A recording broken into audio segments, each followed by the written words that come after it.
Good morning, अस्सलाम वालेकुम। Rising Pakistan में आपको कहेंगे खुश आमदीद। मेरे साथ हैं मोहम्मद शुएब, मेरे साथ है Sabeen Farooq. Good morning. Rising Pakistan में आपको कहते हैं वेलकम। राइजिंग पाकिस्तान, इसके लिए हमें हर स्टेप लेना है, अपनी सोच को जहां जहां पे जरूरत है वहां वहां पर बदलना है। जब भी हम पाकिस्तान के मसाइल की बात करते हैं उसमें हम वसाइल का जिक्र भी करते हैं, और उसमें हम ये बात जरूर करते हैं कि एक major contributing factor Pakistani context में पॉपुलेशन एक्सप्लोजन है।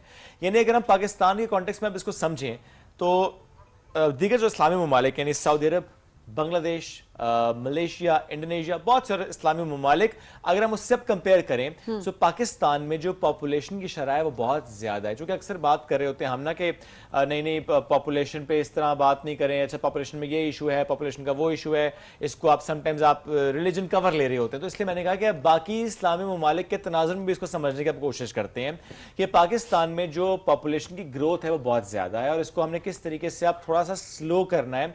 चूँकि अगर पॉपुलेशन बढ़ती जाएगी, जस्ट इमेजिन कीजिए कि आपके घर में अगर ज्यादा बच्चे हों और आपके पास वसाइल कम हो तो क्या होगा। एंड नो मैटर व्हाट, अगर आप अफोर्ड कर सकते हैं तो भी मैं ये कहता हूं कि तब भी बच्चे इसलिए कम, चूंकि आपकी जो घर की खातून है ना, जो उस बच्चों की माँ है, उसकी सेहत को हमने नजरअंदाज किया हुआ है। आज आप अगर एक सर्वे करवा लें, पाकिस्तान की जो माएँ हैं उनका आप टेस्ट करा लें, एनीमिक होंगी, उनमें फोलेट की कमी होगी, मल्टीविटामिन डेफिशिएंसीज होंगी। अच्छा, सबसे बड़ी बात जिसको कोई सामने नहीं रखता, चलिए ये तो फिजिकल सिम्टम्स हमें नजर आते हैं, मेंटल हेल्थ के हद तक मुतासर होती है। We need to understand this thing कि एक खातून 9 महीने एक बहुत मुश्किल प्रोसेस से गुजरती है, और उसके बाद पूरी जिम्मेदारी एक बच्चे की एक फिजिकल एंड मेंटल पेन होता है। एट द सेम टाइम औलाद यकीनन एक रहमत है, ब्लेसिंग है अल्लाह की तरफ से, बट उसके साथ साथ उसकी केयर करने में, उसको पालने में, उसकी परवरिश करने में एक खातून का भी बहुत किरदार होता है। और मैं ये कहूँगी कि इस चीज़ को नज़रअंदाज हमने बिल्कुल भी नहीं करना, क्योंकि हमने ख़वातीन की फिजिकल एंड मेंटल हेल्थ दोनों ख़राब होते देखे, सिर्फ इसलिए कि बच्चों में वक्फा हमें नज़र नहीं आया। और इस चीज़ को वाकई हम एक रिलीजन का कवर भी बहुत हद तक दे रहे होते हैं कि इस्लाम में ये, इस्लाम में वो। तो अब जो हमारे सामने फाइंडिंग्स आई हैं शुएब, उनको भी हम जरा जिक्र करते हैं। अच्छा सबीन, जो आपने बात की ना कि कवर वाली बात, चले आप, मैं कहता हूँ सिर्फ फॉलो करें उसको, अपने दीन को जरा फॉलो करें। वो क्या हमें पैगाम देता है कि बच्चे को 2 साल तक माँ का दूध मिलना चाहिए, एंड दैट्स नेचुरल, कि फिर आपका वक्फा आ जाता है। 2 साल तक जब बच्चे को माँ का दूध मिलता है तो नेचुरली वक्फा आ जाता है, और ये वक्फा बहुत इंपॉर्टेंट माँ की सेहत के लिए होता है। और जो आज हम बात करें ना स्टैट्स के, हम जरूर आपसे वो स्टैट्स शेयर भी करते हैं, और उन स्टैट्स को देखते हुए ये बात करते हैं कि क्या आपको पता है कि पाकिस्तान में जो 40% बच्चे हैं उनकी हाइट उस तरह से नहीं बढ़ रही जिस तरह से बढ़नी चाहिए, यानी स्टंटिंग उनकी हो रही है। इसी तरह 18% बच्चे ऐसे हैं जो कि ग़िज़ाई कमी का शिकार हैं। इसी तरह से अगर हम आउट ऑफ स्कूल चिल्ड्रन की बात करें, हर तीसरा बच्चा स्कूल से बाहर है, 2.5 करोड़ बच्चे स्कूल से बाहर हैं। और अगर हम और स्टैट्स पे जाएं तो बहुत से बच्चे जिनकी हम बात करते हैं ना कि अच्छा उनकी फर्स्ट बर्थडे, सबीन ऐसे स्टैट्स हमारे पास हैं? हमारे पास ऐसी स्टैट्स हैं जी, 1000 पाकिस्तान में जो बच्चे होते हैं उनमें से 62 बच्चे, 62 बच्चे अपनी फर्स्ट बर्थडे तक नहीं पहुंच पा रहे होते। I mean with in months जो है उन्हें कोई ना कोई बीमारी होती है और उनकी डेथ हो जाती है। और उसकी वजह यही है कि प्रेगनेंसी के दौरान माँ को बहुत सारी डेफिशिएंसीज होती हैं।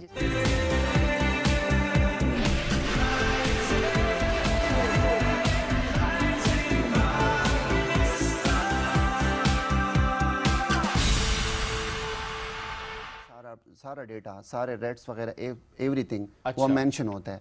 तो वो ब्रांड जो होते हैं ना, वो आपसे वही मांगते हैं कि आप अपने रेट्स मीडिया किट हमारे साथ शेयर करें। ठीक है। तो बस थोड़ा बहुत नेगोशिएशन हम कर लेते हैं, 10-20% बस, ज्यादा नहीं। हाँ, लेकिन ज्यादा जो है वो जारी बात ही नहीं हो सकता। आपने टीम रखी हुई है इसके लिए, शूट करने के लिए, एडिट करने के लिए, सारा कुछ आप खुद कर रहे हैं? बस समझे कि ये भी बहुत मज़े की बात है। मैं जब इंडोर, यानी कि मैं तो अब जिस तरह आपने बताया ना, फैशन का जब भी मैं करता हूँ, मैं मोस्टली ज़्यादातर घर में मैंने एक रूम सेट किया हुआ है, उसमें करता हूँ। अब मेरी छोटी सी भतीजी है, वो मेरा कैमरा मैन है। अच्छा, यस। कितने साल की है वो है तकरीबन अभी 7-8 साल की भतीजी, और वो कैमरा मैन है आप? कैमरा पर्सन आपकी? छोटे छोटे बच्चे जो हैं वो उनके हालात देखें। चाइल्ड लेबर में आते हैं? ये लेबर नहीं है ना, ये शौक है, वो घर के अंदर यूटिलाइज करें टैलेंट को, इट्स टैलेंट ही, लेबर नहीं है। क्योंकि मुझे आता है, लेकिन वही बात ना कि मैं नहीं अच्छा उनको क्या मिलता है ये बताएं ना फिर, चलिए ठीक है। उनको तो वही बात ना कि चाचू का प्यार। नहीं ये तो फिर ये तो बात ना हुई। बस उसको फिर जो है वीडियो जब बना लेती हो, मुझे फिर ऐसे वो मुझे पता चलता है कि अब है कुछ लालच है। हाँ, बस फिर चॉकलेट चाहिए, कोई कैंडी चाहिए, हाँ टॉय बस चाहिए। वही बताने वाला था कि बस वही मैं पकड़ा देता हूँ। वो एज के हिसाब से देखें अब है ना। हाँ अब बिल्कुल, ये भी ठीक है। ये भी अच्छा, और ऐसे में डेली एक वीडियो लाजमी? डेली या फिर 1 या 2 दिन गैप। सो ओनली इंस्टाग्राम या क्या दीगर प्लेटफॉर्म्स पे भी आप कर रहे हैं? नहीं, मैं सिर्फ इंस्टाग्राम, टिकटॉक पे मैं हूँ, लेकिन वो ज़्यादा उस पर मैं एक्टिव नहीं हूँ क्योंकि मुझे इंस्टाग्राम से टाइम ही नहीं मिलता। ठीक है, उस पर टाइम इतना लग जाता है। बिल्कुल। अब ऐसे में इंस्टाग्राम पे पोस्टिंग का, इंस्टाग्राम पे हैशटैग्स, उसका कैप्शन किस तरह से पोस्ट करनी है कि वायरल जाए, उसकी रीच बढ़ जाए, थोड़ा सा इस बारे में आपकी अपनी राय क्या है? मैं ज़्यादातर हैशटैग्स वो इस पे वो नहीं करता। अच्छा, बस टाइमिंग होता है, टाइमिंग ज़्यादा। और मेन जो चीज़ है ना, ये हैशटैग्स वगैरह हर बंदे की अपनी सोच होती है आपको ना। लगता है हैशटैग्स डजंट मैटर? नहीं नहीं, मैं उस पे ज़्यादा वो नहीं करता। Okay. बस टाइमिंग होता है, और मेन जो चीज़ है ना वो आपका वीडियो की क्वालिटी है। अच्छा, हाँ, सही कैमरा यूज़ करना, एंगल, लाइट्स, ये सारा मैटर टाइमिंग करता है। क्या, किस वक्त अपलोड करें इंस्टाग्राम पे आपकी नीश में तो ज्यादा अच्छी वायरल जी, होती है? कुछ ब्रांड वो तो आपको फिर बता देता है, टाइमिंग देता है कि भाई आपने इस टाइम पे ही अपलोड करना है। ठीक है, चाहे रात का टाइम हो या चाहे दिन का टाइम हो, लेकिन मेरा जो अपना टाइम है ना वो मैं शाम के बाद ही करता हूँ। ओके, क्योंकि वैसे वाकई जो अक्सर यही कहा जा रहा होता है कि जो शाम की 5 ऑनवर्ड्स है ना, 5 6 PM PM onwards, 6 around. Yes, PM onwards, बिल्कुल। बिकॉज ऑफिस से लोग आए होते हैं तो ऑब्वियसली हमारे पास और कोई हॉबी तो होती नहीं है phone हाँ, use सारे करने लोग का, फिर तो सोशल would मीडिया be- पे बैठे हाँ। रहते हैं। ओके, तो अपलोड हमने उस दिन भी इस पे बात की थी कि 6 PM around this the right time to upload your reels on Anything, Instagram. हाँ, reels and Yes. Pictures and whatever. अच्छा, अब यूट्यूब की तरफ भी रुझान है कि यूट्यूब भी मुझे अपना बहुत स्टार्ट लोग करना है? कहते हैं, बहुत लेके कि आप यूट्यूब को भी स्टार्ट कर ले, लेकिन वही बात ना कि टाइम मुझे अब नहीं मिलता। अच्छा, वैसे देखें आपके इलाके की अगर बात की जाए तो एक खूबसूरत जगह, एट द सेम टाइम उसके कल्चर खूबसूरत, जी, जी। तो खाने बड़े मज़ेदार, और आपके पास तो दिखाने को बहुत कुछ है ना। हम बिल्कुल। अक्सर बात कर रहे थे कि हम यहाँ पे इन शहरों के बड़े शहर इनकी अगर बात की जाए तो इधर शायद दिखाने को उतना नहीं होता कि लोग उस तरह से अट्रैक्ट हो रहे हो, डाइवर्सिटी आपको उस हद तक नहीं मिले।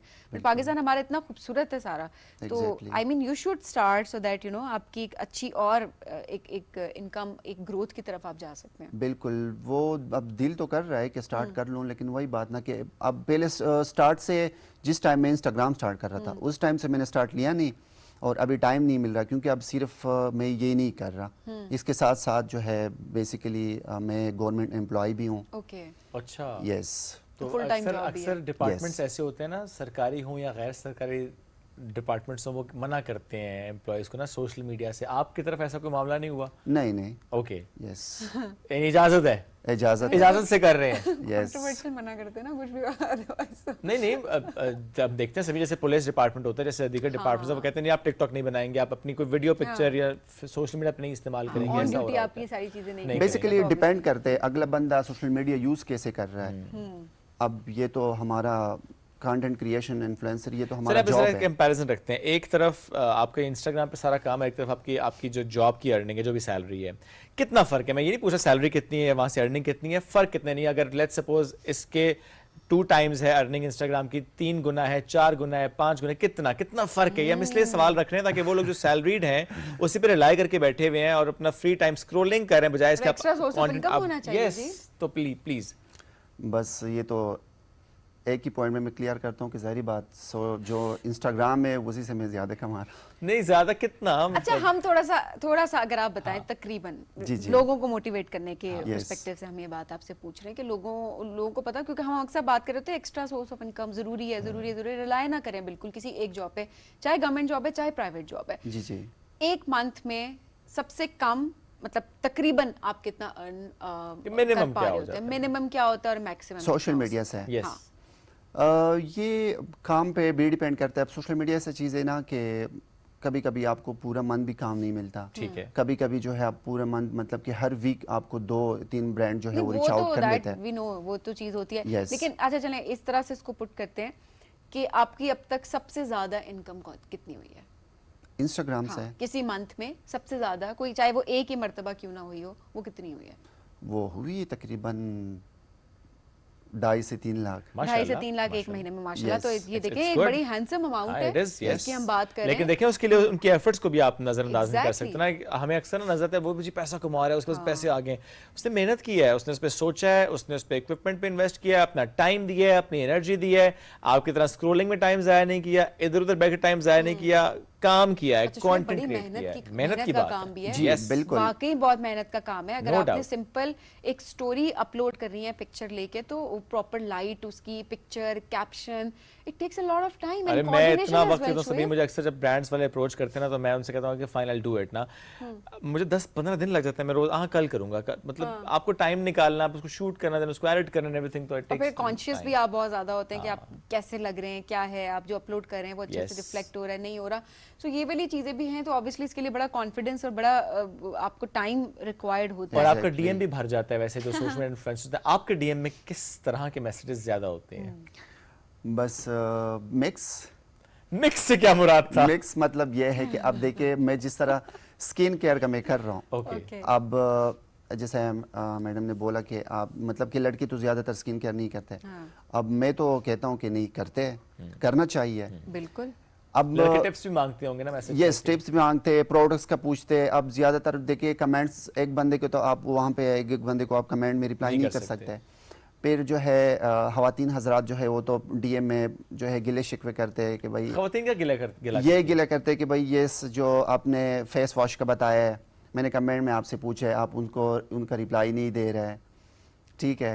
तो इस तरह डिफरेंट प्रोडक्ट्स का पूछते हैं और फूड का पूछते हैं जी। खुल के पूछ लें क्या? नहीं, मैं तो पूछ रहा हूँ कि ऐसे मैसेज भी आते हैं ना, कोई किसी को पसंद करता होगा आपको, कोई आपसे मोहब्बत का इजहार करता होगा, कोई पसंदीदी का इजहार करता होगा, फैन फॉलोइंग, यस, उसके बारे में बताएं ना। उस ऐसे मैसेजेस जो आते हैं अपार्ट फ्रॉम रूटीन जो प्रोडक्ट्स के रिव्यू से मुताल्लिक, क्या उससे मुताल्लिक मैसेज? हमें अगर कोई पसंद करते, हम तो किसी को नहीं करते पसंद। ओए होए होए। किसने कहा था मर्द प्यारी चीज है? मर्द बड़ी सख्त चीज है जी। तो जब कोई पसंदीदगी का इजहार करता है, मोहब्बत का इजहार करता है आपके सोशल मीडिया पे जाके डीएम में या कमेंट में, तो आप क्या रिप्लाई नहीं करते हैं, इग्नोर करते हैं या जवाब ही दे देते हैं? फर्क ही नहीं पड़ता। यस, मैं ज्यादातर जो है वही बात ना कि जैसे लोग वो स्क्रॉल करते हैं, मैं डीएम स्क्रॉल करता हूँ। बस जो मेरी मेन चीज है, बस ब्रांड जो या एजेंसीज से वो मुझे आते हैं। अदरवाइज मैसेज के रिप्लाई नहीं यस करते? यस, मैं देखता ही नहीं हूँ ज्यादातर। एटीट्यूड थोड़ा है बट इट्स फाइन। तो नहीं करते ना आप जबरदस्ती? ठीक है ना, मैं वो कहता है मैं डीफोकस हो जाऊंगा ना। यस, काम पे फोकस रखना है उन्होंने। तो आप भी जो मैसेज करते हैं तो आप काम की बात किया करें, ऐसे वैसे मैसेज किसी को भी ना किया वैसे ये करें। भी हो सकता है कि जो आपको मैसेजेस करती हो वो हो सकता है कि वो करता हो कोई, बिकॉज सोशल मीडिया है ना, तो fake IDs and all that, तो ऑब्वियसली वो आपको ट्रैप नहीं भी होना चाहिए। अगर लोग इतने फ्री है कि मुझे फेक आईडी से आके मैसेजेस करते, तो मेरे ख्याल से लोग फिर ज्यादा फ्री है। लोग हैं। और हम यही कहते हैं कि इतना फ्री ना हो, लोगों को कहते हैं मत ना किसी से फ्री हो ना जिंदगी में। बल्कि आप ऐसा करें कि आप वो काम करें कि फिर फ्री वाले लोग आपको मैसेज करें, बजाय से कि आप उनको मैसेज कर रहे हैं। Yes. Let's put it in that way. Okay थोड़ा सा मुश्किल है लेकिन वी कैन डू। कोई मैसेज जो आप देना चाहते हो, स्पेशली वो जो नौजवान इस वक्त हमें सुन रहे हैं, वो चाहे स्टूडेंट्स हैं, चाहे सभी डोमेन में नए नए आए हैं अपनी गेस्ट से रिक्वेस्ट करते हैं कि 1 घंटे का टाइम वो अपने आप को लिमिट करें। सही। और अगर कैफे बिजी ना और स्पेस है तो फिर हम किसी को भी नहीं कहते कि निकल जाए। लोग जो है अक्सर 2 घंटे 3 घंटे वहाँ पे, क्योंकि जिस तरह मैं बताता है वैसी जगह जहाँ पे आप थोड़ा सा भूल जाते हैं अपनी जिंदगी और परेशानियाँ ना, तो 2-3 घंटे लोग बैठे होते हैं, हमको मतलब कोई इशू नहीं है, हमको खुशी होती है, बिल्लियाँ खुश होते हैं, सोशलाइजिंग के लिए कोई है। साथ साथ आपको ये कि भाई मैं बिजनेस रन कर रहा हूँ, ये भी जरूरी है। यहाँ की चीजें, यहाँ का जो बिल देता हूँ सब कुछ, वो ऑब्वियसली बिल्लियों की तनख्वाहें कॉस्ट है। बिलियों, जी बिल्कुल। अच्छा बिलियों की भी तो एक इतनी अच्छी खासी कॉस्ट होती है, और अभी जो आप 20-25 बिलियाँ बता रहे हैं, इनकी तो एक हैंडसम अमाउंट आपको पर मंथ चाहिए उनको टेक केयर मेंटेन करना, करने के लिए। Food and everything. जी बिल्कुल ऐसे ही है। तो शायद मैंने थोड़ी देर पहले जिक्र भी किया था कि एक ये मनी मेकिंग वेंचर नहीं है, essentially it is a business. अल्हम्दुलिल्लाह अच्छा चल रहा है, अल्हम्दुलिल्लाह कुछ प्रॉफिट भी आ रहा है, मगर ये वैसा नहीं है कि आपने अपने पैसे डाल के अब आपको बहुत ही शानदार रिटर्न्स मिलेंगे। ओके। तो I made this out of passion, I made this क्योंकि एक अच्छी चीज़ करने का अपनी खुशी होती है, अपना मज़ा होता है, लोगों को खुश देखते हुए, मतलब कि यू नो इन चीज़ों की भी एक वैल्यू होती है बियॉन्ड। ठीक है, इट्स अ बिजनेस, लेकिन सिर्फ वो ये नहीं है कि आपने बस पैसा ही कमाना है, तो दैट मीन्स कि वो कैफ़े को बहुत एक्सपेंसिव नहीं होगा। आप मतलब जैसे नॉर्मल कैफ़े रेस्टोरेंट से वैसे ही आपको मिलेगा फूड। ऐसे ही है, हमारी प्राइसेस मतलब कि काफ़ी नॉर्मल Competitive ही है है। जी बिल्कुल। हमारे और कैफ़ेज़ या रेस्टोरेंट्स के बीच में ये डिफरेंस होगा कि हमने एक एंट्री फ़ी लगाई हुई है। अच्छा, तो जी, तो इट्स 500 पर पर्सन या Okay. 250 फॉर किड्स, मगर ये एंट्री फ़ी जो है ये फुली रिडीमेबल है। तो Okay. आप अगर आके आप कुछ भी ऑर्डर करें, तो उसमें कॉफ़ी adjust या हो कैट जाएगा। ट्रीट्स, तो उसमें पूरा एडजस्ट हो जाएगा। Okay, तो अगर आप ये सोच रहे थे कि आप बस हाँ। जाएंगे वहाँ बैठेंगे बिल्लियों से रस्टी के साथ टाइम स्पेंड करेंगे वापस आ जाएंगे, तो ऐसा नहीं नहीं, होगा। कुछ ना कुछ आपको 500 रुपए तो कम से कम आपको देने होंगे खाए बच्चे को पिए। 250। मुझे बच्चे ज्यादा आते हैं पेरेंट्स के साथ, उनका मुझे लगता है कि बच्चे ज्यादा Yes. मानूस हो जाते हैं बहुत जल्दी पेट्स के साथ। बिल्कुल, फैमिलीज़ काफ़ी आती हैं, बच्चे काफ़ी आते हैं, लड़कियां बहुत सारी आती हैं। अनफॉर्चुनेटली लड़के उतने नहीं आते। मुझे अजीब लगता है, मैं लड़का हूँ, मुझे बिल्लियाँ बहुत पसंद हैं। मेरे जैसे लोग किधर हैं? आते हैं मगर एक अच्छा, दुक्के। That's right. मैंने भी आपके इंस्टा पे देखा जाके, तो वहाँ पे जितनी वीडियोस हैं मुझे लड़कियों की वीडियोस ज्यादा नजर आ रही हैं बिल्लियों के साथ। तो हाँ, तो तो ये ऐसे मुजाहिद जैसे लोग किधर हैं? ये मुजाहिद जरा अच्छा, सामने मुझे लगता है आए। लोग काफी सारे होंगे, लेकिन बाजू का लड़कों की प्रायोरिटीज थोड़ी ये डिफरेंट लड़कों के आसपास ऐसे लोग होते हैं कि जो नहीं जा सकते ना, नहीं, फिर मेरे लगता है ऐसी वीडियो जगह। गेम खेल ली हमने, उस टाइम में वीडियो गेम खेल ली हमने, क्रिकेट खेलने चले या गए, और group you of know, friends होता है, उसमें एक तो शायद जाना चाह रहा होगा, बाकी नहीं जाना चाह रहे होंगे हाँ, ना, ये ये भी बात है पॉसिबिलिटी है। लड़के फिर अकेले जाते भी नहीं है लड़कियां ना, थोड़ा कहते सा हैं अलोन gang- टाइम एंजॉय भी कर रही होती है, ऐसे भी होता होगा, अकेले के लिए लोग ज्यादा प्रेफर कर रहे होंगे आने के लिए। जी, मुझे ये भी चीज़ बहुत पसंद है कि हमारा कैफ़े ऐसे है ना कि आपको किसी और के साथ आप ज़रूरी नहीं है कि आपको पकड़ना पड़े किसी के Yes. साथ आना। वहाँ पे इतनी मतलब कि एक्टिविटी और एंजॉयमेंट है कि लोग खुशी खुशी अकेले भी आते हैं, अपनी कॉफ़ी ऑर्डर करके, कोई किताब पढ़ रहा होता है, गोद में बिल्ली होती है, या बस बिल्लियों के साथ इंटरेक्ट कर रहे होते हैं, खेल रहे होते हैं ना। तो it's a really good space कि अगर आप अपने साथ अलोन टाइम स्पेंड करना चाहें, एक मतलब कि काफ़ी रिलैक्सिंग और थेरेप्यूटिक भी होता है, जिस तरह आप कह रही थी, बिल्कुल सही बात है। तो उस तरह भी लोग तो करते फिर हैं। मतलब हम तो विजिट करेंगे बहुत मैं जल्द, because ये लाजमी बड़ा कहूँगा, यूनिक अच्छा, सा क्योंकि कॉन्सेप्ट मेरे है। जो बच्चे हैं वो तो इतना पीछे पड़े हुए हैं कि बाबा कैट लें, वो मेरी चूंकि आप पता है कुछ और रीजंस है कि इसकी वजह से मैं नहीं लेकर आता घर पे, लेकिन अब मैं उनको वहाँ लेकर जाऊंगा।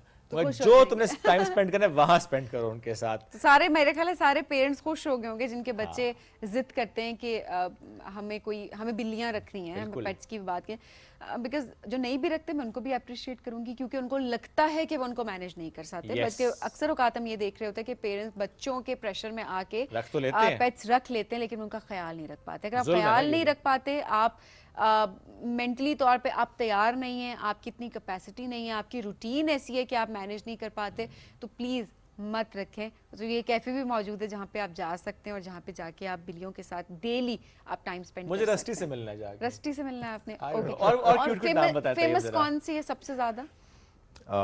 किटन्स लोग बहुत पसंद करते हैं, तो हमारी किटन है ज़ोरो, उससे ज़ोरो। लोग जी बहुत प्यार करते हैं। रस्टी मशहूर है गलत रीजंस की वजह से। क्यों? उसको ब्राउनीज का बड़ा चस्का चढ़ा। अगर आप जाएं तो ब्राउनीज ऑर्डर ना करना, बल्कि करें ऑर्डर ताकि रस्टी आपके पास आए। Order 2 brownies, 1 for yourself and 1 for rusty. तो अक्सर जब भी हम फूड सर्व करते हैं, हम गेस्ट को वार्न करते हैं कि देखिए हमारी 1-2 बिल्लियाँ थोड़ी सी शैतानी है, तो आप अपना खाना जो है थोड़ा बचा के रखें। जाहिर सी बात है, हमारा स्टाफ भी उधर मौजूद होता है हेल्प करने के लिए, मगर हम गेस्ट को भी वार्न कर लेते हैं। तो ज्यादातर रस्टी की ही वजह से हम ज्यादा एहतियात कर रहे परेशान होते हैं। होते हैं। रस्टी को आप जरा रजा के भेजा करें ना, खिला पिला के उतारा मगर करें। साथ में ना यही चीजें होती हैं, यही मस्ती होती है, जिससे लोग खुश भी होते हैं, और हम Okay. भी जो है सही हमारा भी टाइम अच्छा जा रहा होता आई है। थिंक एंजॉय करते हैं लोग, लेट्स ईट टुगेदर रस्टी। अच्छा, नहीं और क्या आप- करती है? म्याऊं म्याऊं करना शुरू कर देती खा लेती है आके। पंजे मारना शुरू कर देती है, या डायरेक्ट प्लेट में से ब्राउनी खा जाती है? हाँ नहीं, वो बड़े प्यार से और खामोशी से आ जाएगी आपके टांगों के साथ, और फिर Okay. यूं ऊपर करके टेबल के ऊपर झांकेगी, अच्छा वहां पे रखा हुआ है, सही है।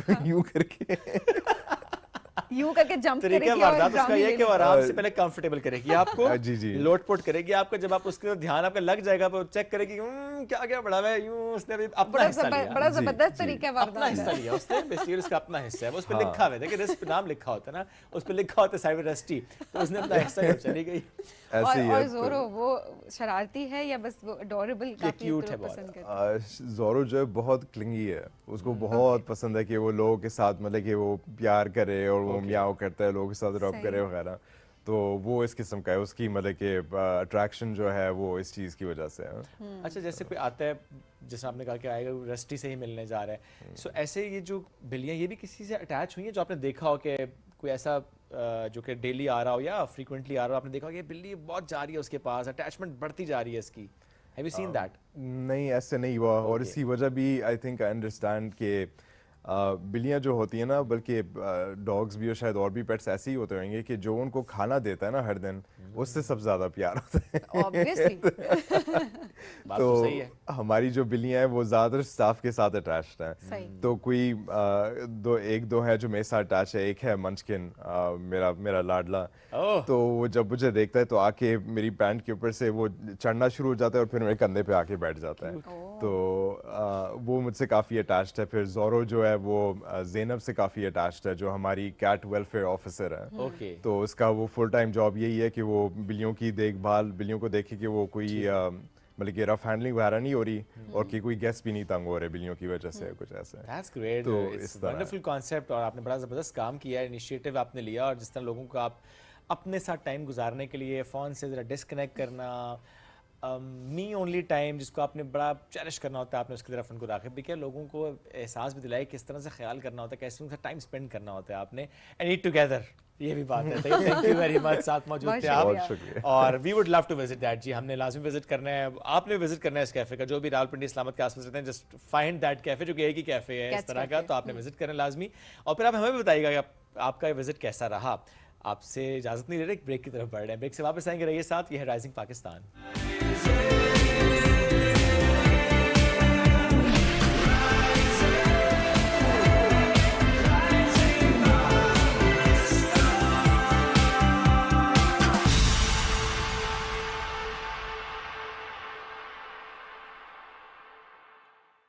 New and improve Sensodyne rapid action 60 seconds में सेंसिटिविटी से आराम देता है। मैं रेकमेंड करती हूँ Sensodyne rapid action because it works. Sensodyne rapid action अब 50 रुपए की बचत के साथ।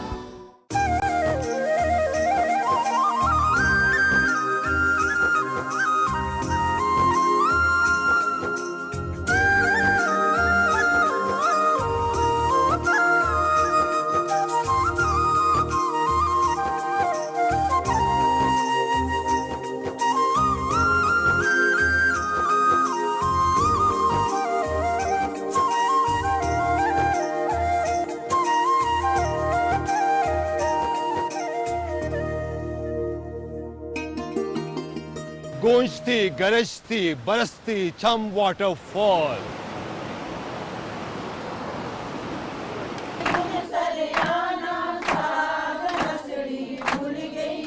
जब सर्दियां अरूज पे होती हैं दिसंबर और जनवरी में, यहाँ पे अंधेरा हो जाता है, सूरज की रोशनी बहुत कम पड़ती है।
वेलकम बैक जी राइजिंग पाकिस्तान में आपको कहेंगे खुश आमदीद। और अब जरा बात करते हैं खूबसूरती की, जिसको हम सब ने सर पे सवार कर लिया है, और खूबसूरती ज़रा हर एक के लिए बहुत डिफरेंट होती है। हेल्थ कह लेते हैं हमें होता है, नहीं शुभ हेल्थ की बात नहीं करूंगी यहाँ पे मैं, क्योंकि हेल्थ को लोग नज़रअंदाज बाज़ोकात कर देते हैं, और उन्हें होता है अच्छा जी हमारी स्किन जो है ना वो बड़ी ही खूबसूरत लगनी चाहिए, हमारे फेस पे कोई रिंकल नहीं होना चाहिए, हमारे फेस पे एक कोई छोटा सा स्कार भी नहीं होना चाहिए, ग्लास स्किन हमारी होनी चाहिए।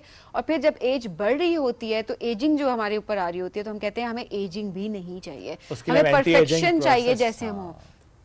बड़े बड़े प्रोसेसेस हम Yes. देख रहे होते हैं, खुद से लोग कहीं पर चले जाते हैं, आपको साइड इफेक्ट्स नहीं पता होते चीज़ों के और आप उन चीज़ों को थ्रू आउट जो है वो इस्तेमाल कर रहे होते हैं। कुछ मैंने देखा है जो मेडिसिन होती हैं वो खुद से घर में लेना शुरू कर देते हैं और किसी से कंसल्ट नहीं भी करते, ताकि हम जो है वो एजिंग की तरफ, क्योंकि खौफ हमारे दिमाग में एग्जिस्ट कर रहा होता है कि हमने कभी बूढ़ा नहीं होना, हमने कभी ऐसा नहीं लगना कि हमारे ऊपर एजिंग आ रही है। आप ये देखें ना कि कितना कॉमन है कि हम अपनी एज से मतलब जब भी बात करते हैं, हालांकि सबको एज पता होती है कि क्या एज होती है, बट स्टिल हम उसको ना एम्ब्रेस नहीं कर रहे होते। कोई अगर बात करे ना कि आपकी नहीं नहीं मैं तो आई एम वेरी यंग, नहीं नहीं नहीं मैं तो इतने का नहीं हुआ या मैं इतने की नहीं हुई, हालांकि पता होता है आपकी एज क्या है। जनरली हमारे अंदर इन बिल्ट एक खौफ पैदा हो चुका है बड़े होने का, एजड होने का। जो बात आपने की ना एंटी एजिंग, जो कि बहुत से प्रोसेसेस आजकल होते हैं, बहुत से मेडिसिन, बहुत से drips and things like that वो जो इस्तेमाल हो रही होती हैं, आज उस पर बात भी करेंगे। ठीक है, एंटी एजिंग के लिए क्या किया जा सकता है इस पर भी बात होगी, क्या गलत प्रैक्टिसेस हैं जो कि हो रही हैं इन सोसाइटी, उस पर भी हम बात करेंगे। प्लस एक बात जो कि सामने आती है कि वो जी एंटी एजिंग ड्रिप्स लगवाने से या एंटी एजिंग टैबलेट्स खाने से या कोई ऐसी चीज खाने से आपका पूरा डेथ हो जाती है। इस पर भी बात केसेस करेंगे। देखें कुछ इस तरह के जो वायरल हुए, बट ऑब्वियसली उसकी क्या क्रेडिबिलिटी है, ऑथेंटिसिटी क्या है, उसके हवाले से हम जरूर एब्सोल्युटली। डॉक्टर सुभान यासीन ने हमें ज्वाइन किया है, he is an aesthetic physician, उनको वेलकम करें। अस्सलाम वालेकुम जी, कैसे हैं आप? वालेकुम सलाम, आई एम गुड, आप सुनाएं? अल्हम्दुलिल्लाह बिल्कुल ठीक ठाक। यू आर एस्थेटिक फिजिशियन, लेकिन साथ साथ मुझे आप फैशन व्लॉगर भी लगते हैं। बड़ा अच्छा कैरी करते हैं अपने आप को, thank you so much, thank you so much. Great. Doctor साहब थोड़ा सा ये बताएं कि ये जो बात होती है किसी भी एक केस की बात की, वो चूंकि उसने एंटी एजिंग प्रोसेसेस बहुत ज्यादा करवाए थे, ड्रिप्स या मेडिसिन, इसकी वजह से डेथ हो गई, ऐसे बहुत से केसेस सामने आए हैं। व्हाट डू यू थिंक, क्या वाकई कोई ऐसी चीज है जो कि आप लोग इस्तेमाल करते हैं जिसका कोई ऐसा इम्पैक्ट बॉडी पे हो जाता है? बिल्कुल, इस पे अगर बात करें तो देखें, वो कहते हैं इस पे जब भी हम बात करते हैं एंटी एजिंग की, तो जो भी ट्रीटमेंट्स हम ले रहे हैं, everything, excess of everything is bad. हम एक चीज़ यूज़ करते हैं बहुत ज़्यादा, तो आप जब भी कोई किसी नॉन प्रोफेशनल बंदे से, एक अनट्रेंड बंदे से आप कोई भी ट्रीटमेंट ले रहे हैं, तो उसका नुकसान हो सकता है और वो नुकसान डेथ भी हो सकता है। इसके अलावा अगर हम बात करें स्पेसिफिकली एंटी एजिंग ड्रिप्स की, तो इस टाइम जो कुछ भी हमारे मुल्क में या ओवरऑल मार्केट में इंटरनेशनली अवेलेबल है, they are not that bad कि वो आपकी डेथ कॉज कर सकते हैं। हमारी सोसाइटी में एक नॉर्म है कि हमने एक चीज़ को हाईलाइट किया, देन हमने उसको उसके लिए एक पब्लिसिटी स्टंट के तौर पे उसको यूज़ किया, एंड वो एक चीज़ को हमने टैग कर दिया। क्योंकि आजकल I think the people are very aware of anti ageing stuff. लोगों को बहुत एक आम कॉमन पर्सन हमारे पास आता है, who is not a celebrity और एनी टीवी पर्सनैलिटी, बट उसको भी चाहिए कि I want, which is a very good thing. तो आई थिंक कि हम अगर इस पे एंटी एजिंग ड्रिप्स की बात करें या कोई भी ट्रीटमेंट की बात करें, तो हर चीज़ के साइड इफेक्ट हैं। देखिए, हम पेनाडोल टैबलेट लेते हैं which is for the fever और द पेन, उसके भी साइड इफेक्ट हैं। So nothing comes without side effect in this world. So but just we have to be make sure कि हम जो ट्रीटमेंट ले रहे हैं, जिसके थ्रू ले रहे हैं, वो आपको प्रॉपर गाइड कर रहे हैं, नहीं कर रहे हैं। रिक्वायरमेंट क्या है, कितनी requirement. I am the doctor. There are people who, हम उनको कहते हैं कि बॉडी डिस्मॉर्फिक डिसऑर्डर के लोग होते हैं, जो कि किसी हाल में खुश नहीं होते। They want to go to every extreme, उनको जाना है, उनको हर हद तक जाना है to stay young. So I think we should age gracefully. ऐसी बात नहीं है, वी कैन एज ग्रेसफुली हम ट्रीटमेंट्स के साथ। डॉक्टर साहब, ये भी अगर हम बात करें कि ठीक है, अगर किसी को अपने फेस पे रिंकल नहीं भी पसंद, तो नहीं पसंद उसको, ठीक है, इट्स परफेक्टली फाइन कि आप उसको उसका ट्रीटमेंट ले लें। लेकिन जो पॉइंट आप भी रेस कर रहे हैं वो ये है कि प्लीज किसी प्रोफेशनल के पास जाएं। एग्जैक्टली, प्रोफेशनल के पास जाना बहुत जरूरी है। आई ऑलवेज कोट के the wrinkles are the whispers of time. तो रिंकल आना कोई बुरी बात नहीं है और उसको ट्रीट करवाना भी कोई बुरी बात नहीं है, लेकिन एक लिमिट में और किसी प्रोफेशनल हैंड से, विच इज़ वेरी कॉमन। हमारे आजकल सोसाइटी में बहुत सारे उभरते हुए नाम आ जाते हैं कि जो खुद को डॉक्टर कहला रहे होते हैं, और हमारी आवाम उन पे यकीन भी कर रही होती है, because we portray like that, because वो पीआर इतनी ज़्यादा, और हमें दुख सिर्फ हमारी टीवी पर्सनैलिटी से होता है। I won't take name, but हमें दुख ये होता है कि आप विदाउट उस बंदे की जो एजुकेशन एजुकेशन है, उसका बैकग्राउंड जाने बगैर how can you promote someone, like you should be very aware of it ना, कि आप किसी की प्रमोशन के लिए जा रहे हैं, कोई क्लिनिक है या व्हाटएवर इट इज, तो you have to be very careful के, क्योंकि आपको देख के एक नॉर्मल बंदा उस बंदे के पास आएगा. So now this is your responsibility as a social person कि आप किसी क्वालिफाइड बंदे को प्रमोट करें. Nobody take care of it, you know. ख्याल करना बहुत जरूरी है. अच्छा, अब थोड़ा सा वाइटनिंग का भी बड़ा क्रेज है ना हमारी हाँ, हमारी जो हम एशियंस को बड़ा एक मसला है हमारे साथ ये, कि हम ये सोच रहे होते हैं कि अगर हम सांवले हैं तो हम खूबसूरत नहीं है, और वो एक आज तक अनफॉर्चुनेटली 2025 की हम बात कर रहे हैं, और यहाँ पर भी हम यही कह रहे होते हैं जी हमें तो जी गोरा रंग चाहिए. जो नेचुरली आपका रंग है, अल्लाह ने दिया है, वो हर रंग खूबसूरत है, हम उसको नहीं अप्रिशिएट. इंसान की फितरत है कि वो किसी हाल में खुश नहीं है. गोरा काला होना चाह रहा है और जो काला है वो गोरा होना चाह रहा है. मैं अक्सर ये कोट अपने पेशेंट को भी बोलता हूँ कि दुनिया में कोई ऐसा इंजेक्शन नहीं बना जो काले को गोरा कर दे.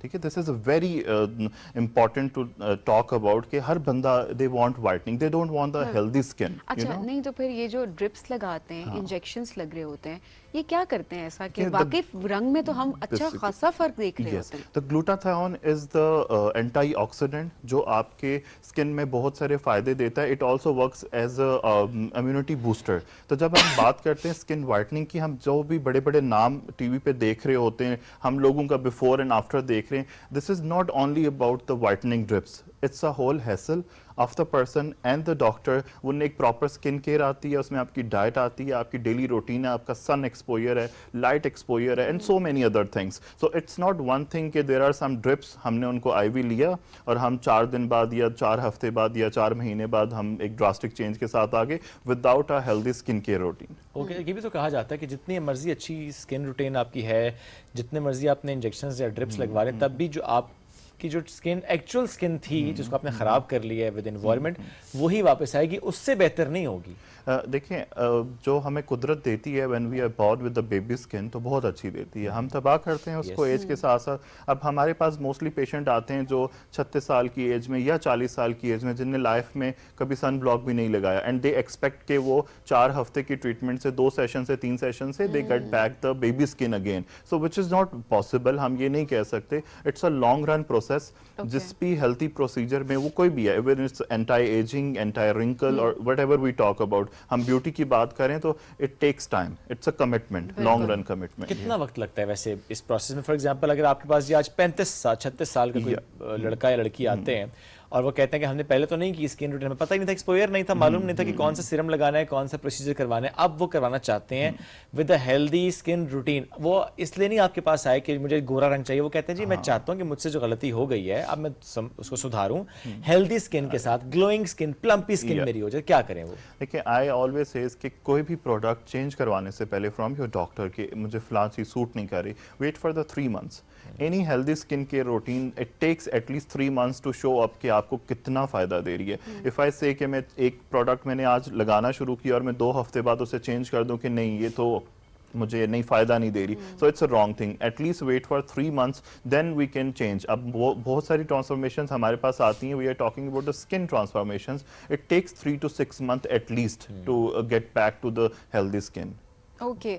अच्छा डॉक्टर साहब, एक हम ट्रेंड भी देख रहे होते हैं ना, कोई एक अगर कोई ये चीज़ करवाना शुरू कर देता है तो वो सब वैसा लिखना शुरू करते हैं, और लिटरली वो फिर फर्क आपको बड़ा कम दिख रहा होता है एक की शक्ल में और दूसरे की शक्ल में, बिकॉज हम सबके गाल एक बराबर, सबके गाल बराबर के आपने गाल भरवा लिए यहाँ से, और उसके बाद हमें होता है कि फिर अब हमने एक ट्रेंड देखना शुरू कर दिया. एक ने करवाए वो फेमस, बाकी भी करवाना शुरू हो जाते हैं, और फिर वो फर्क दिखना बड़ा कम, हमें फर्क नहीं दिख रहा होता. हमारे पास लोग आते हैं नाम लेके कि हमें फलां जैसे चीक्स चाहिए, हमें फलां जैसे लिप्स चाहिए, हमें lip fillers.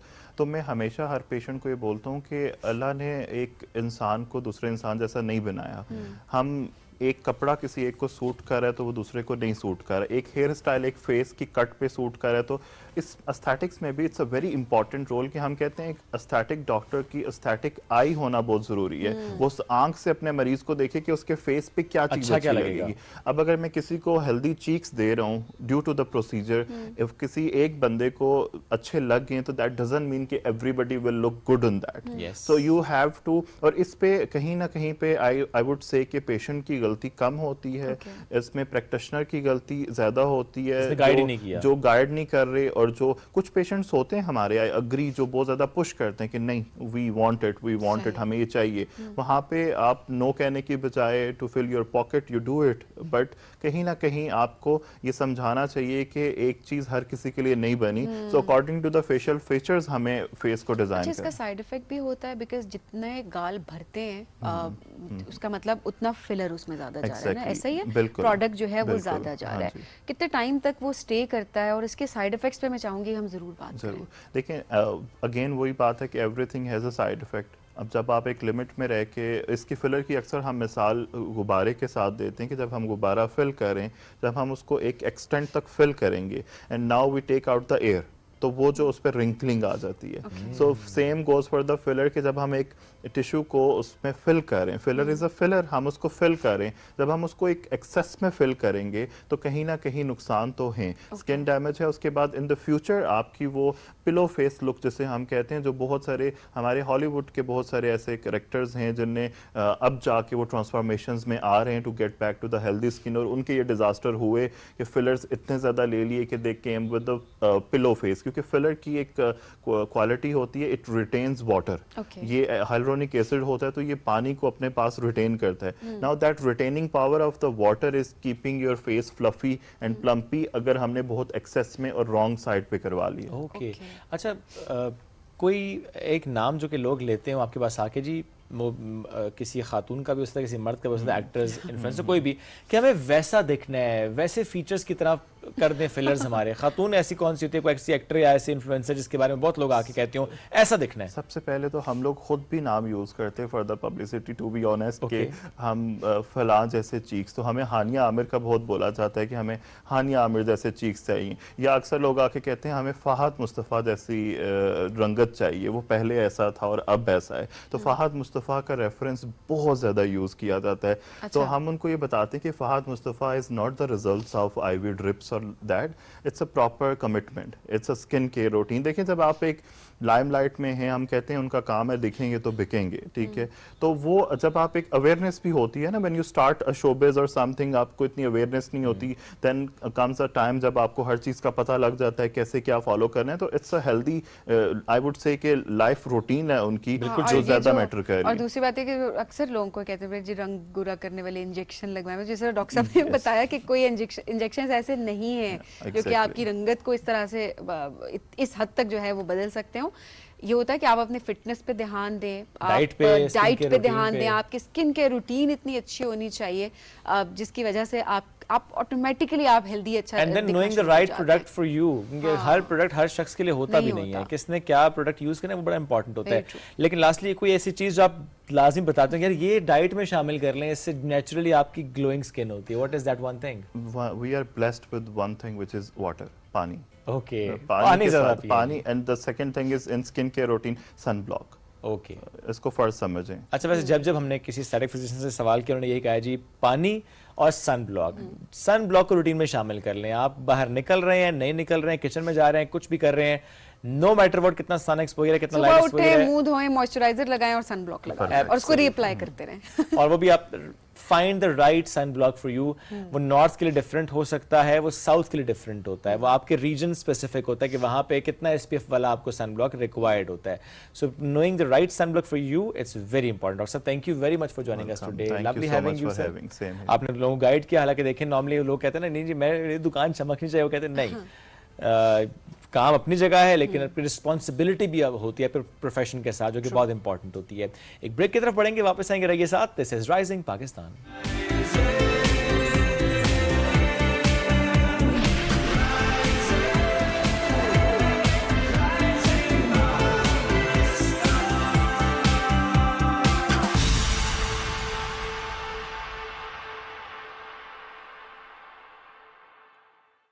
New and improve Sensodyne rapid action 60 seconds में सेंसिटिविटी से आराम देता है। मैं रेकमेंड करती हूँ Sensodyne rapid action because it works. Sensodyne rapid action अब 50 रुपए की बचत के साथ। हर किरदार को निभाया नहीं, जिया है। कैरेक्टर ऐसा करे कि बस फिर आप नजर आए। हर चीज बड़ी सीरियसली लेना शुरू किया। जब भी कोई कैरेक्टर प्ले किया ना, लोग मेरे कपड़ों की बात करते। इतना नेगेटिव कैरेक्टर नहीं था। पार्टी वाली लड़की नहीं है, इसको बुलाओ पाए पकाने हो। तुम क्या करती हो दूसरों के साथ? ट्रैवलिंग आप बहुत करती हैं। कि दिल रो दे तो लौट आना। सितारों का जहां।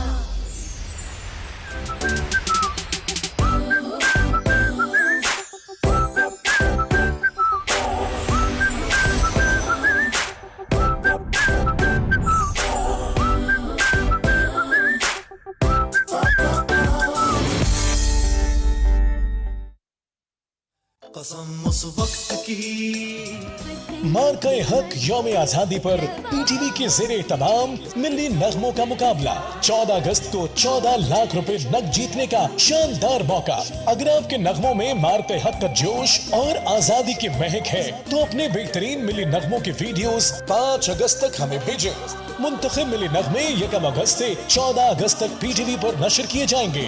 वतन से अपनी मोहब्बत के गीत भेजने के लिए पीटीवी की वेबसाइट ptv.com.pk विजिट करें। सॉन्ग कंपटीशन पर क्लिक करें और फॉर्म पुर करके अपने लिए नगमे का गूगल ड्राइव या वी ट्रांसफर लिंक सबमिट करें या पीटीवी की वेबसाइट पर फॉर्म डाउनलोड करके पुर करें और ईमेल के जरिए अपने गाने का लिंक भेज दें। पहले 3 बेहतरीन नगमों का ऐलान 14 अगस्त को किया जाएगा। पहला इनाम 7 लाख रुपए, दूसरा इनाम 4 लाख रुपए और तीसरा इनाम 3 लाख रुपए। याद रखें, वीडियो भेजने की आखिरी तारीख 5 अगस्त है।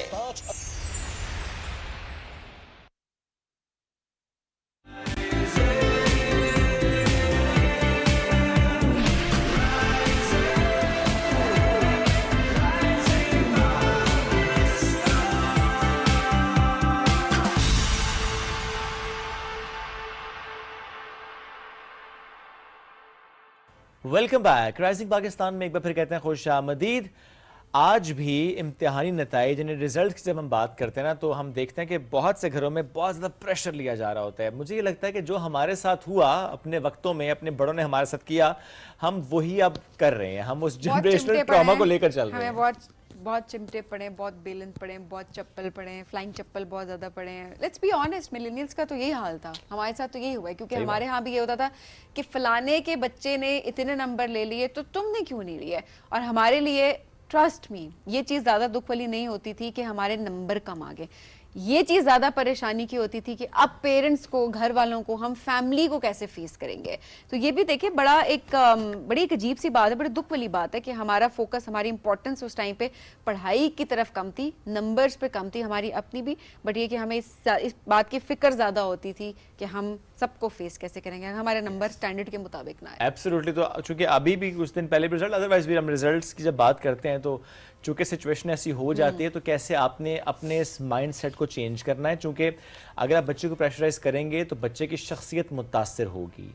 नंबर से कैसे आपने खुद पहले तो निकलना है बाहर, फिर अपने सारे बच्चों को भी उस दौड़ से, उस रेस से, उस कंपटीशन से बाहर निकालना। तो आज हम इस पर बात करेंगे। हमें ज्वाइन कर चुके हैं वजह ज़फ़र, साइकोलॉजिस्ट हैं, बड़ा ज़बरदस्त वो काम करें, लोगों की काउंसिल करती हैं। तो आज हमारे साथ मौजूद हैं। अस्सलाम वालेकुम, कैसी हैं आप? वालेकुम सलाम, अल्हम्दुलिल्लाह। Great to have you Wajiya. क्या पेरेंट्स इस कंसर्न के साथ आपके पास आते हैं कि हम रियलाइज़ कर रहे हैं कि हमारा ये रवैया दुरुस्त नहीं है और हमें खुद भी अपने आप को चेंज करना है और बच्चे को भी इस रेस से बाहर निकालना है? मैं ना स्टार्ट करने से पहले जो आपने एक वर्ड बोला ना कि नंबर की रेस, आप नोट करें कि ये नंबर की रेस ख़त्म नहीं होती। ये फिर नंबर्स जो हैं फाइनेंसेस में आ जाते हैं, कंपैरिजन। ये पहले नंबर्स डिग्री के इस हद तक होते हैं एक एज में, फिर जब आप जॉब में आते हैं तो वहाँ पे घर वाले ये भी कहते हैं कि उसको जॉब में इतने पैसे मिल रहे हैं, तो वो नंबर्स फिर सारी ज़िंदगी चलते रहते हैं। तो यहाँ से क्या होता है कि फिर वो कंपटीशन, नेवर एंडिंग कंपटीशन होता है। यहाँ तो एक हम बात करें ना एग्ज़ाम स्ट्रेस का, फिर उस एग्ज़ाम स्ट्रेस की इतनी बॉडी को आदत हो जाती है स्ट्रेस लेने की और कंपटीशन की कि फिर वो आगे जॉब, फैमिली लाइफ, फिर अपने बच्चों पे, तो वो एक जनरेशनल ट्रॉमा बन जाता है, वो फिर आगे जाता है। तो हम कट शॉर्ट वापस आते हैं जहाँ पे आप बात कर रहे थे कि जो स्ट्रेस है पेरेंट्स के कहीं ना कहीं अपने भी फियर्स होते हैं और और उनके कम्प्लेक्सेस होते हैं जो वो बच्चों के ऊपर डाल रहे होते हैं। मैं यहाँ ऐड करना चाहूँगी कि वो एज जो करेक्टर बिल्डिंग का होता है, वो एज जहाँ बच्चे को स्ट्रॉन्ग करना होता है अपने इमोशनली मेंटली कि वो आगे लाइफ का सामना करे, वहाँ बच्चे को लगा देते हैं इन स्ट्रेसर्स के ऊपर। एंजाइटीज बच्चों में आ रही है, डिप्रेशन आ रहा है, बच्चों का अपने पेरेंट्स से रिलेशन वीक हो रहा है। बाय बिकॉज जहाँ वो ये शेयर नहीं कर सकते कि एग्जाम में हमसे ये चीज़ नहीं हो रही, वहाँ वो लाइफ की बड़ी बड़ी चीज़ें कहाँ शेयर करेंगे। तो ये चीज़ पे हमें यहाँ स्पेसिफिक होती है, फिर वो आगे जनरलाइज हो जाती है, फिर वो बाकी भी लाइफ की जो एरियाज हैं, एस्पेक्ट्स हैं, उनको अफेक्ट करती है। अच्छा, वैसे अगर देखा जाए एक जनरेशन गैप, क्योंकि हम जब छोटे थे हम ये कहते थे अच्छा हमारे पेरेंट्स के साथ भी शायद ये हुआ है, उनके लिए नंबर बहुत इंपॉर्टेंट है, बट अब दौर बदल गया। हम हमारी एज के अगर हम मिलेनियल्स की बात करें, उनके साथ जो हुआ है, दे नो कि कितना गलत है ये, उन्होंने उस चीज़ को सफ़र भी किया है और उनको इस बात का भी पता है कि इसकी इम्पोर्टेंस आगे प्रैक्टिकल लाइफ में, प्रोफेशनल लाइफ में बिल्कुल भी नहीं है। बट स्टिल हम उनको यही करते हुए अपने बच्चों के साथ, जेन अल्फा के साथ हम ये करते हुए देख रहे हैं, जेन जी के साथ हम ये करते हुए देख रहे हैं। तो मैं इस बात पे हैरान हो रही हूँ कि इसके पीछे क्या साइकोलॉजी है, क्या इस इम्पोर्टेंस का भी पता है कि अच्छा इसकी कोई इम्पोर्टेंस नहीं, लेकिन फिर भी ये कर रहे हैं, क्या वजह है, बैक ऑफ द माइंड क्या चल रहा है? ये बहुत इंपॉर्टेंट पॉइंट है, क्योंकि देखिए हमारे पेरेंट्स के टाइम पे अवेयरनेस नहीं थे, आपने बिल्कुल सही पॉइंट रेस किया, और हमारे टाइम पे अवेयरनेस है। जो मैं मेन इंपॉर्टेंट चीज़ देख रही हूँ, एक तो लोग अपने ऊपर जो वर्क नहीं करते, ठीक है, फॉर एग्जाम्पल अब मुझे पता मैं स्पेन से गुजरी हूँ, मैंने अपने पे वर्क करना है, अपने आप को हील करना है। देखिए अवेयरनेस होना एक अलग चीज़ है, अवेयरनेस के साथ देखिए ना एक होता है ना नॉलेज और फिर एक्शन। तो हमारे पास इल्म तो है लेकिन हमारे पास अमल नहीं है। तो हम उस इल्म को, अमल क्या है कि आप अपने आप को हील करते हैं, चाहे वो थेरेपीज लें, चाहे अपनी काउंसलिंग कराएं, चाहे किसी बड़े के साथ जो आपको समझता है, आपको अच्छा मशवरा दे सकता है, उसके साथ बैठें। This is very important. हम बैठते किन लोग के साथ हैं, जो बैठते ही कहते हैं कि मेरे बच्चे के तो इतने मार्क्स आए हैं, तो वो चेन तो ब्रेक नहीं हुई, क्योंकि हमारी कंपनी भी तो चेंज नहीं हो रही। तो वो हमारा ट्रॉमा रिपीट होता है और हमारी एक्सेप्टेंस रहती है, हम ग्रो ही नहीं कर रहे, हम ग्रो एग्जैक्टली जो राइट वर्ड है वो ये कि हम ग्रो नहीं कर रहे, और हम सिर्फ ये समझ लेते हैं कि हमें पता है तो हम ग्रो कर रहे हैं। लेकिन नॉलेज जो है ना, वो जो कहते हैं ना इल्म जो है ना, वो आपके लिए ज्यादा डेंजरस हो जाता है जब वो अमल में नहीं आता।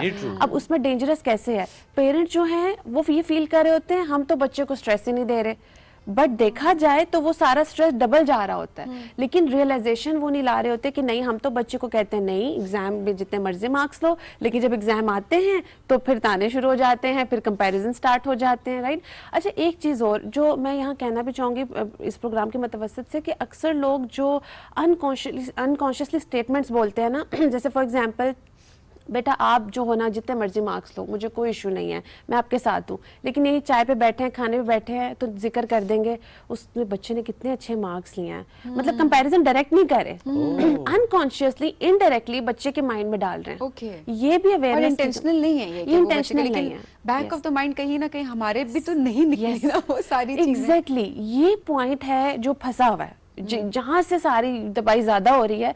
हमारे टाइम पे तो हमें पता था पेरेंट्स को समझ ही नहीं आ रही, हमें डांट रहे हैं, जो भी है। अब तो ज्यादा बच्चे टॉर्चर होते हैं कि हमें हिपोक्रेसी नजर आ रही है कि पेरेंट्स तो एक तरफ हमें कह रहे हैं कि हम समझ रहे हैं और दूसरी तरफ हमें इस तरह की बातें भी सुना रहे हैं, और पेरेंट्स से कहते हैं कि हमें पता ही नहीं चलता, हमने बात कर दी, हमने तो किसी और सेंस में की थी। अच्छा, इज दिस द रीजन कि जो हम ये बात कर रहे होते हैं कि एक पेरेंट्स का और बच्चों का एक बहुत गैप आ गया है, क्या ये वजूहात होती है कि पेरेंट्स ने अपने ट्रॉमा से सीखा ज़रूर है, but back of the mind उनके ये सारी चीज़ें मौजूद हैं और अनइंटेंशनली बच्चों को वो उससे इफेक्ट कर रहे हैं।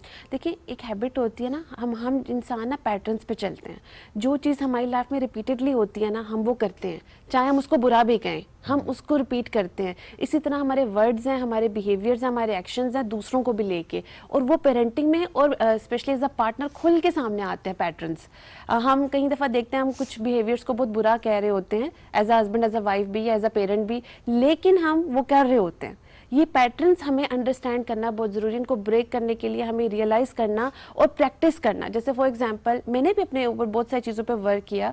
लाइक अगर मुझे लगता है मैं कोई बात ऐसी कर रही हूँ, जैसे हम जजमेंट कर देते हैं किसी के ड्रेस पे, तो मैं उस चीज़ पे मेक श्योर करती थी कि मैं एडवाइजेस जो हैं यंग जनरेशन को ना दूँ।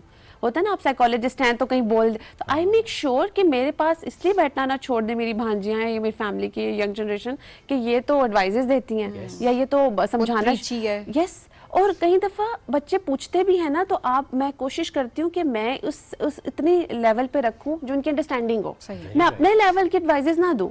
ये मिस्टेक होती है कि पेरेंट्स अपनी लेवल के एडवाइजेस देना शुरू कर देते हैं और बच्चे जब कनेक्ट नहीं करते तो वो बैठना छोड़ देते हैं साथ, और फिर वो स्केप के लिए मोबाइल फोन्स या ऑनलाइन फ्रेंडशिप्स की तरफ चले जाते हैं, जो बहुत कॉमन है, बहुत वल्नरेबल हो जाते हैं। यस, और फिर पेरेंट्स से कहते हैं कि हम तो एफर्ट करें, बच्चा साथ बैठता नहीं है। और आप ये नोट करें कि हमारी जनरेशन में एडवाइजेस बहुत ज़्यादा आ रही हैं और कंपैरिजन हम खुद भी बहुत कर रहे हैं, बहुत ज़्यादा कर रहे हैं। नॉर्मली हम ये कह देते हैं कि हमने तो तरसते थे हमारे पेरेंट्स हम ऐसे डील करें, आप लोग तो लकी हैं, तो हमने उनको एक अपने आप को जो है ना वो चीज़ कर दे कि हम लकी हैं पेरेंट्स जो। ये जुमला भी कहना गलत होता है बच्चों के सामने? यस, ये गलत है, हम कंपैरिजन में तो डाल रहे हैं और कहीं ना कहीं बच्चों को हम ये बता रहे हैं कि हमको एहसान कर रहे हैं। देखिए एक चीज़ एक दो बार, सॉरी टू इंटरप्ट, बट हम राइट अप्रोच की बात कर लेते हैं यहाँ पे ना। कौन से जुमले हैं, किस तरह से बच्चों से बात करें स्पेसिफिकली, अगर हम ये रिजल्ट्स को लेकर, मार्क्स को लेकर, स्कूलिंग कॉलेज को लेकर, कि क्या जुमले हैं जो कि हमें बोलने हैं, किस तरह से बच्चों से बात करनी है, ताकि लोगों को पता भी, पेरेंट्स को गाइडेंस भी मिले कि अच्छा that's how we should talk to our kids. सबसे इंपॉर्टेंट चीज़ कि बी माइंडफुल, जो प्रेजेंट है पेरेंट्स उसमें माइंडफुल रहें और काइंड रहें। बच्चे को ये बताएं कि जो एग्जाम्स हैं ये आपका पूरी लाइफ नहीं है, ठीक है, क्योंकि ये अगर हमने बच्चे को सिखा दिया ना कि एग्जाम पूरी लाइफ है, तो कल को कोई भी चैलेंज आएगा वो कहेगा लाइफ खत्म, सुसाइडल हो जाएंगे, डिप्रेशन में, एंजाइटी में जाएंगे। उसको ये बताएं कि ये जो चीज़ अभी आप फेस कर रहे हो ये टेम्पररी है और आप इस पे अपनी जितनी एफर्ट कर सकते हो वो करो, और उसके बाद जो हेल्प चाहिए उसमें I am there for you. और यूजली ये स्टेटमेंट पेरेंट्स बहुत लेट कर देते हैं बोलने में, जब बच्चे की मेंटल हेल्थ बहुत ख़राब हो जाती है। आपको शुरू से चीज़ रखनी है बच्चे का ट्रस्ट, और बच्चे को कहाँ हेल्प चाहिए वो भी नज़र रखें, बच्चा कहाँ स्टक हो रहा है। यूजली बच्चा बहुत अच्छा परफॉर्म कर रहा होता है और पेरेंट्स जो हैं बहुत खुश होते हैं, बच्चा भी पीपल प्लीजर भी बन जाता है। फिर अचानक क्या होता है कि बच्चे की बहुत केसेस आ रहे हैं, मेंटल हेल्थ डिस्टर्ब हुई, वो एकदम जीरो पे गया, और पेरेंट्स आर लाइक कि ये क्या हो गया, हमारा बच्चा तो बहुत इंटेलिजेंट रहा है, ग्रेड्स लेता रहा है, इसको ये बहुत नॉर्मली ये केसेस आ रहे हैं। अब उसमें जो मैंने इशू देखा है वो ये आया है कि बच्चे को जहाँ परफेक्ट सिनेरियोस मिल रहे हैं ना, टीचर्स अप्रिशिएट कर रहे हैं और क्लास एनवायरनमेंट जो अच्छा मिल रहा है, जहाँ पे उनको थोड़ा सा अपर लेवल पे रख रहे हैं, इट्स गुड। लेकिन जहाँ कोई कंपटीटर आ गया या जहाँ पे टीचर चैलेंजिंग आ गए, वहाँ पे एकदम वो गिर गया, बिल्कुल जीरो पे आ गया। तो यहाँ हमने क्या किया, बच्चे को नंबर्स लेना तो सिखा दिए लेकिन चैलेंज फेस करना नहीं सिखाया। राइट, और वो नहीं सिखा रहे बच्चों को, वो नहीं सिखा रहे। फिर वही इशू आते हैं कि हम बात करते हैं एंजाइटी डिप्रेशन क्यों कॉमन हो गए हैं, कि हमारे टाइम पे चीज़ें फिर भी स्ट्रेट होती थी, राइट, इतने कम्प्लेक्सेस नहीं थे, क्योंकि ऑब्वियसली टाइम के साथ जनरेशन भी स्ट्रॉन्ग और तेज़ होती है। तो आजकल की जनरेशन जहाँ मेंटली तेज़ है, शार्प है, वहाँ इमोशनली वो फिर वल्नरेबल भी है। इमोशनली उनको उस तरह से डील करना भी बड़ा चैलेंजिंग है, क्योंकि पेरेंट्स की अब अगर बात की जाए तो उनके इमोशंस को तो कभी रिकॉग्नाइज ही नहीं किया गया ना, कि उनको रजिस्टर किया जाए, उनके इमोशंस को सुना जाए। तो उनको तो पता ही नहीं है कि इमोशंस को एक्सप्रेस कैसे किया जाता है, रजिस्टर कैसे किया जाता है, बताया कैसे जाता है। तो ऑब्वियसली ये भी एक बड़ा चैलेंज है कि आप पेरेंट्स के ऊपर डबल रिस्पॉन्सिबिलिटी है कि उन्होंने पहले खुद सीखना है, अपने ऊपर काम करना है, अनलर्न करनी है, अपने ऊपर काम करना है बहुत ज्यादा, और उसके बाद ताकि हम जो जनरेशनल ट्रॉमास की हम बात कर रहे होते हैं, हमें उसको ब्रेक करना है, हमें उस साइकिल को लेके नहीं चलना आगे, हमें ब्रेक करना है। अदरवाइज हमारी जो आने वाली जनरेशन्स हैं, ट्रस्ट में जिस तरह से दौर हम कहते हैं ना बदल रहा है, वो इन्हीं दिमागी मामलात में ही उलझे रहेंगे, मेंटल डिसऑर्डर्स में ही उलझे रहेंगे और दुनिया आगे नहीं करे। तो हमें इस बॉक्स से खुद भी निकलना है और अपनी आने वाली जनरेशन्स को भी निकालना है। एब्सोल्युटली ऐसे, लेकिन वजह एट द सेम टाइम अब बच्चों को हमने ये तो कहना ना कि अच्छा, या हमें ख्वाहिश तो रखते हैं, ये ज़रूरत तो है ना, कंपैरेटिव एनवायरनमेंट है कि अच्छा पढ़ना है। I am not talking about grades या मैं प्रेशर की बात नहीं कर रहा, लेकिन जाहिर है एक रिक्वायरमेंट तो है ना, किसी भी स्कूल में, किसी भी क्लास में, किसी भी इन्वायरमेंट में, अच्छा आप एक अपना माइलस्टोन तो अचीव करें, और प्लस ये कि हर इम्तिहान में पहले से आप थोड़ा बेहतर परफॉर्म करें। इसके लिए फिर किस तरह के जुमले, क्या इन्वायरमेंट, क्या बात की जाए बच्चों से? अब मैं यहाँ ऐड करना चाहूँगी, मैंने कैरेक्टर की बात की, सेंस ऑफ अकाउंटेबिलिटी, रिस्पॉन्सिबिलिटी। जब आप बच्चे के अंदर ये डालते हैं ना, अब देखिए बच्चा फिर खुद ही बैठ के पढ़ता है, उसको फिर खुद स्ट्रेस होता है, मैंने पढ़ना है, ये जो खुद स्ट्रेस लेके पढ़ा जाता है ना, ये वो फल है फिर आगे मिलता है, ये मेहनत होती है एक्चुअली। जो आपको टेंशन लेके अकाउंटेबिलिटी आप डेली लाइफ में रखें बच्चे की, बच्चे के अंदर सेंस ऑफ रिस्पॉन्सिबिलिटी रखें, उसको खुद उठना है, अपनी चीज़ों को प्रिपेयर करना है। जो एग्जाम्स डेली टेस्ट होते हैं उनके ऊपर पेरेंट्स बहुत ज़्यादा, बच्चों को आदत हो जाती है डिपेंडेंसी, क्योंकि पेरेंट्स रिपीटेडली बोलते रहते हैं, एक दो दफ़ा गलत मार्क्स लेगा, उसके बाद खुद उसके अंदर अंडरस्टैंडिंग आ जाएगी कि मुझे ही करना है। तो ये चीज़ आपको स्टार्ट से रखनी है, और बहुत कम एज से मैं पेरेंट्स को कहती हूँ चीज़ स्टार्ट कर दें, ताकि बच्चा जब एक एज तक जाए तो पेरेंट्स का भी हेडेक ना हो कि वो भी बार बार बोल के खुद भी मेंटल टॉर्चर हो रहे हैं। तो मैं एक चीज़ हमेशा ही कहती हूँ कि sense of accountability daily life में बहुत कम एज से स्टार्ट कर दें। और आपने कहा जैसे फॉर एग्जाम्पल अब कुछ बच्चे हैं उनकी एज ज़्यादा हो गया, पेरेंट्स पूछेंगे अब क्या हमें करना चाहिए, तो उसमें आपने अपने बच्चे के साथ एक बॉन्ड बनाना है, और बॉन्ड बनाने के लिए उसको कंफर्ट एनवायरनमेंट दें, और उसको साथ में ये भी बताएं कि ये मार्क्स पेरेंट्स गलती क्या करते हैं, वो कहते हैं खैर नंबर ना है। अब ये भी गलत है ना, ये भी गलत है। इतना स्पॉइल करते हैं बच्चे को, स्पेशली दूसरी साइड जब आप बच्चे को चिल करते हैं। मैंने उन बच्चों को आगे जाते नहीं देखा जब पेरेंट्स बहुत चिल करते हैं एकदम प्रेशर डाल के। वो बिल्कुल ऐसा ही है कि आप मेरे पास पेरेंट्स आते हैं, वो बच्चे को एक टाइम पे स्क्रीन देते हैं 5-6 घंटे और फिर कहते हैं चीट डे रख रहे हैं, ठीक है। सो आप बच्चा क्या करता है, वो तो पागल हो जाता है, वो चीज़ें तोड़ता है, अग्रेसिव होता है। तो ह्यूमन माइंड बना ही नहीं है कि आप उस पर एक्सट्रीम एक्सपेरिमेंट्स करें। तो you have to make sure कि आप बच्चे को ये चीज़ ज़रूर बताएं कि मार्क्स आर इंपॉर्टेंट, बट आपने साथ अपनी हेल्थ भी मेंटेन करनी है। बच्चे नींद भी नहीं पूरी कर रहे, खाना भी नहीं खा रहे, फिर वो और ज़्यादा ओवर थिंकिंग कर रहे हैं। पेरेंट्स इन चीज़ को चेक एंड बैलेंस रखें। रिजल्ट से एक रात पहले या 2 दिन पहले हमने देखा है बच्चे सोते ही नहीं एंजाइटी से। कोई इतनी एंजाइटी होती है, वो नहीं सो रहे होते। उसकी वजह ये होती है कि ये चीजें बिल्डअप हुई हुई होती है ना इतने दिनों से, महीना पहले ऐसा तुम्हारा तो रिजल्ट आ रहा है अगले महीने, वो एक हवा बना दिया जाता है, बार के रिजल्ट का कोई वाकया याद होता है, और वो बच्चे सो नहीं रहे होते। और अनफॉर्चुनेटली हमने सुसाइडल केसेस बहुत ज़्यादा देखे हैं कि रिजल्ट आया, बच्चा अभी घर भी नहीं पहुंचा और वो रिजल्ट देखा है उसने, और या घर के अंदर हमने देखा कि उसने सुसाइड अटेम्प्ट कर लिया। ये एक्सट्रीम केसेस हैं, इन पे ऊपर बात करना ज़रूरी है, इनको रजिस्टर करना बहुत ज़रूरी है।